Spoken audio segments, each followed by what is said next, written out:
हमें घर वापस आना पड़ा, आओ बताते हैं क्यों। अस्सलाम वालेकुम एवरीवन। ये व्लॉग दो दोस्तों की मेहनत और सब्र की कहानी है। जयपुर पहुंचने के बाद हम निकल गए वहां जिधर हमें जाना था काम के लिए। वहां पहुंचने के बाद हमने अपना काम खत्म किया तो अंदर हम शूट नहीं कर पाए क्योंकि वीडियोग्राफी अलाउड नहीं थी। तो फिर हम सीधे निकल गए स्लीपर की तरफ। तो हमें वापस जम्मू के लिए निकलना था आज रात को ही। हमने पहले ही टिकट बुक कर ली थी क्योंकि हमें पता था हमें रात को ही वापस निकलना है। फिर यहाँ से निकलने के बाद हम जैसे स्लीपर में बैठे तो फिर हम सीधे सो गए क्योंकि 2 दिन कंटिन्यू सफर करने की वजह से थोड़ी सी भी नींद नहीं की थी। फिर कुछ देर बाद हम जैसे ही पंजाब पहुंचे तो गाड़ी वाले ने गाड़ी रोक दी थी कुछ खाने के लिए।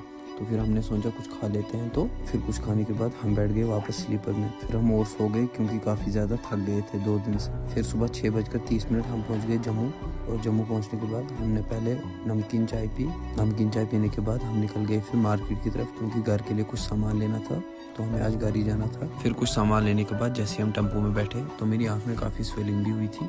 तो उस वजह से हम घर ही आ गए। तो कुछ दिन बाद हमें जम्मू ही वापस आना है। अभी घर का थोड़ा बहुत काम है, उस वजह से हम घर जा रहे हैं। फिर गाड़ी वाला भी रुक गया। हमने सोचा कुछ खा लेते क्योंकि भूख भी बहुत ज्यादा लगी हुई थी। कुछ खाने के बाद हम बैठ गए फिर गाड़ी में और निकल गए बानीहाल की तरफ। थोड़ी देर चलने के बाद हम पहुंच गए फिर रामन। आजकल 2.5 से 3 घंटे लग जाते बानीहाल से जम्मू, जम्मू से बानीहाल। पहले ऐसा होता था एक दिन लगता था बानीहाल से जम्मू तक। हमारे फोन की बैटरी भी डाउन हो गई थी। तो करते इस व्लॉग को यहीं पे खत्म। उम्मीद है आपको ये व्लॉग पसंद आया होगा। मिलते कल एक नई इंटरेस्टिंग व्लॉग के साथ।